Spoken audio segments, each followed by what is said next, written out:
এটা কি তোমার এই ব্যাংকের মধ্যে কি রাখা আছে? টাকা কিভাবে জমিয়েছে?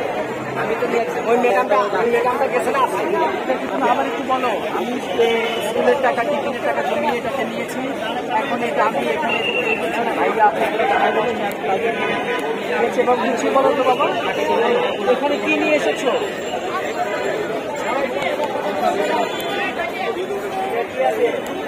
এটা মেডিসিন কেন দিবা? তোমার সাথে কে কে আসছে? কেমন লাগছে?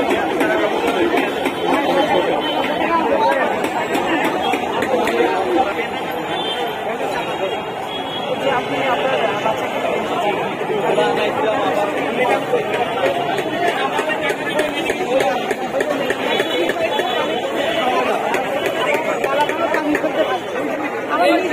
এখন যে কোনো অঞ্চলে হলে আমি এই কাজটা করতাম।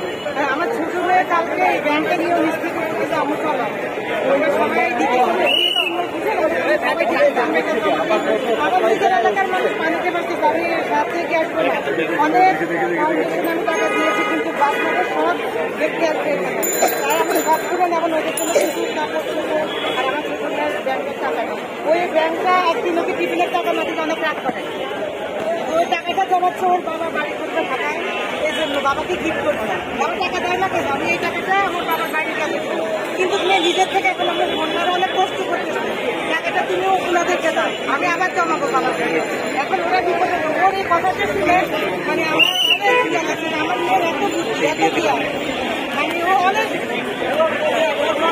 নিজের পছন্দের সব ভালো ভালো টাকা ওরা সুন্দর জামা সবাই ভালো ভালো জামা সবাই আমার বড় মেয়ে দিয়ে একটা সব ভালো ভালো জামা আমার দিয়ে দাও। বাচ্চারা কষ্টে আছে, ও খবর দেখে আমার সাথে দুপুর দেখি, বন্যার ভিডিও দেখে।